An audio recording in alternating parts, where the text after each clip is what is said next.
Hey, you wonderful weirdos. This week in comic books, it's all about connecting the new with the old. DC did a good job of it. G.I. Joe did too.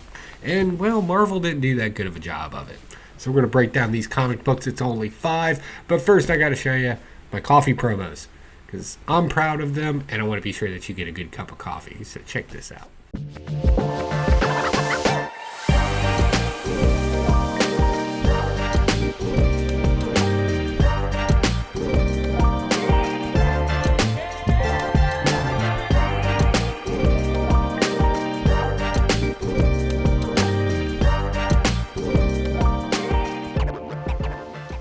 Green Lantern, Fractured Spectrum. I love this. I love this. It feels more like a course correction for me. If you're familiar with the Blackest Night run or Brightest Day run, where you kind of learn more about the different types of lanterns that are kind of emotionally based out there. Well, you may also remember that they just kind of cheaply referred to the Black Lanterns as death. And in this one, the course correction sorrow for that. That would be the emotion attached to it. And I thought that was done brilliantly in here. So what you need to know is we got a new villain.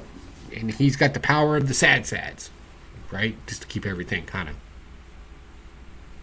even keeled.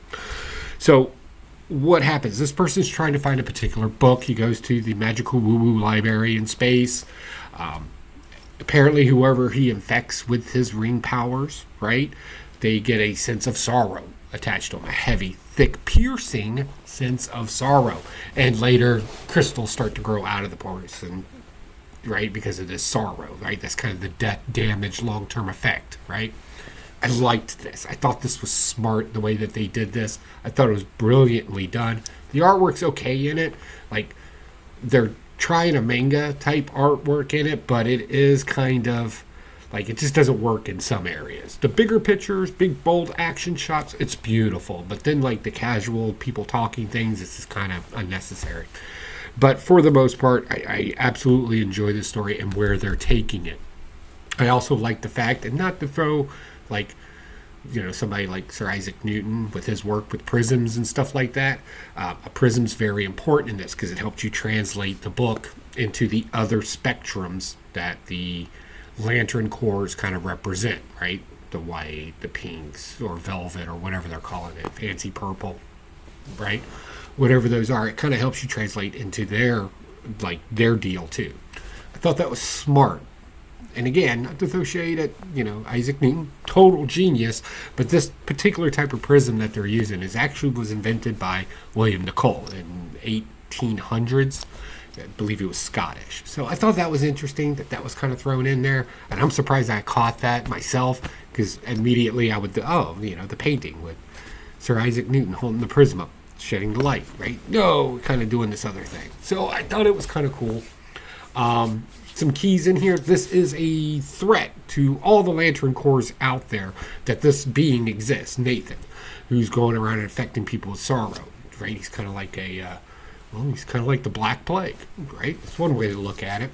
And the idea of the kind of course correction with this, being more sorrow instead of just an infinite end, I like that too. I thought that was pretty smart. So again, if you want to know more about the different type of Lantern cores out there and kind of get an understanding of what you're stepping into on this launch of a story, you can check it out online or just buy up the comic books yourselves. They're relatively cheap. You're going to be looking for Blackest Night and Brightest Day. I think they both kind of, right, they kind of fit each other. So definitely consider checking those out as well. Challengers of the Unknown. Yeah, I'm still on this. I still like this. I love stories about normal people having to work with or combat the greater beings out there, gods, little g gods, right? I like this concept. I think it definitely brings something to the story. And we also have a quick callback to a particular robot that used to work with the Challengers of the Unknown, but became a villain, right? The storyline, right? And that's Altavec. I'm going to go with Altavec on this one. You can find his first appearance actually in Showcase number 7. You can also, if you want to know more about the Challengers of the Unknown and what they're about, their first appearance was actually in Showcase number 6. Two very great stories. We also get another callback from the older era of comic books as we bring in the Sea Devils. Sea Devils' first appearance was in Showcase number 27. It's a dive team. That was a thing back in the day. People diving underwater, frogmen, that kind of thing.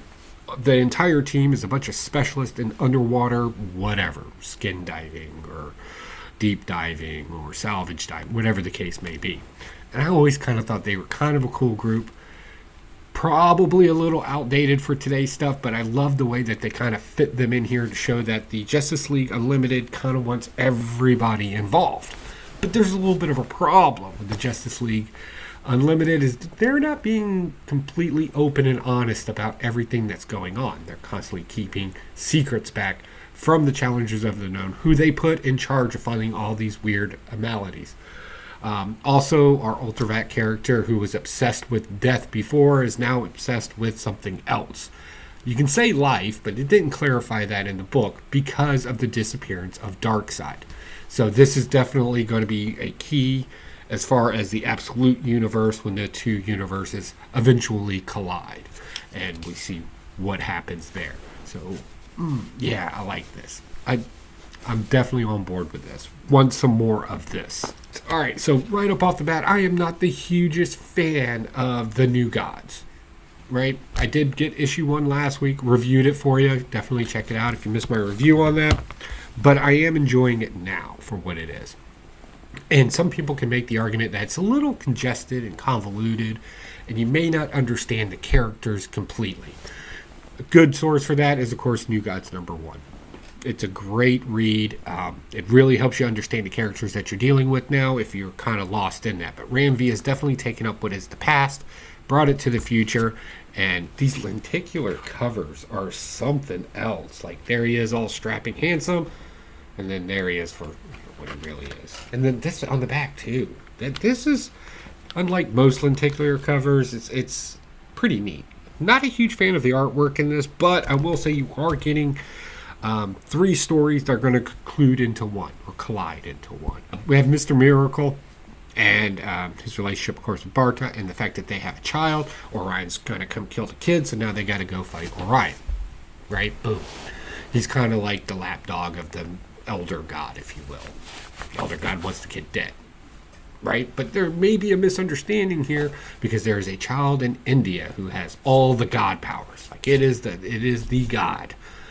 Right? Has all the mutant God powers, whatever you want to call it. And somebody's actually trying to catch that kid and capture them. And then we also have the inevitable overthrow that has happened on Apokolips. Remember, Darkseid's gone. Somebody needs to be in charge. It's a warring planet to begin with. So yeah, warlords are going to happen. So we got a really interesting character there. So again, to kind of understand this universe a little bit, I would probably maybe even refresh yourself a little bit on the New Gods, the original run. Volume 1. We have Ultimate Wolverine #1. This is the book that everybody's been waiting for. It finally came out. There's a shine, but there we go. So yeah, so what is this? This is just an amalgamated character. We're taking Wolverine, Logan Wolverine, the Wolverine that we all know, and we're kind of meshing him up with some of the storyline from Winter Soldier and how he came into existence. So yeah, Wolverine is working with the Russians. They're not Russian, but they're all Russian characters in this particular one, and he's kind of posing as their Winter Soldier. So he's going on kill missions, and then you got to deal with the whole mind thing of remembering your past and not killing your friends. And this is mostly, even though it's going to have some cool action scenes in it, this is all going to be about finding one's identity or remembering who somebody is, right? And then dealing with everything you've done while you forgot that. I don't know. It seems a little overplayed to me. But it was a cool story, and there was some cool action in it. The artwork fits the narrative in it. I thought all that was great. G.I. Joe, #3. I am a huge G.I. Joe fan. So, in this one, Risk, the new agent Risk that's joining the G.I. Joe team, and Duke kind of fight it out, right? Because Risk is a little insensitive. Duke just lost a friend. He's got a friend that's missing, Clutch. And luckily, Clutch is infiltrated the Cobra base, if you will, and this is early stages, right? of Cobra kind of formulating with all their building themselves, I guess you could say. And Clutch is in there and kind of gives up a, hey, just to let you G.I. Joe know, Cobra's going after Dr. Venom. It's not his real name. It's his comic book name.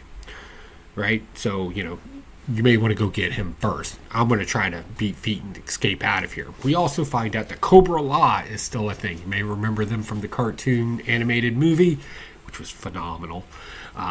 They actually tried to kill Cobra Commander in this. So they're still in play someplace out there. And I thought it was a great reminder, right? Because they brought it up in the Cobra standalone issues. I'm glad we're not just forgetting that. And they're allowing the reader to remember, hey, this is still a thing here. So I thought that was really cool. Dr. Venom's first appearance was actually in G.I. Joe in 1983, issue 10.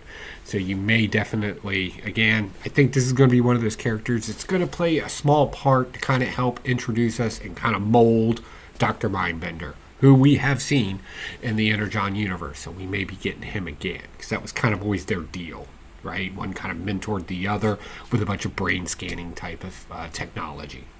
How to control and morph people, take away their free will, things like that. So very cool. Definitely check it out. And it is my pick of the week. Just one. We're in a hurry this week. So that is my comic haul and review. Definitely. What did you pick up? What did I miss? Definitely let me know down below. Always happy to have those conversations. Maybe find something new online to read. I'm here for that. Also, Evil Lair Projects and Builds did not have a video in December. I just got too bogged down with everything. The holidays, new grandchild, family. It just kind of took over at that point. So, end of this month, we should be having a new project for you where I'm going to build something that, if you've ever watched Forged in Fire, you have seen this before. And it's already bit me twice. I got 2 boo-boos from this one, but we're getting down to the editing on that as we finish up the last few tips on it, and we'll have that to you at the end of the month. So definitely, if you haven't checked out Evil Lair Projects and Builds, boom, it will be there for you as well. And that's all I got, guys. I will see you next week. Bye.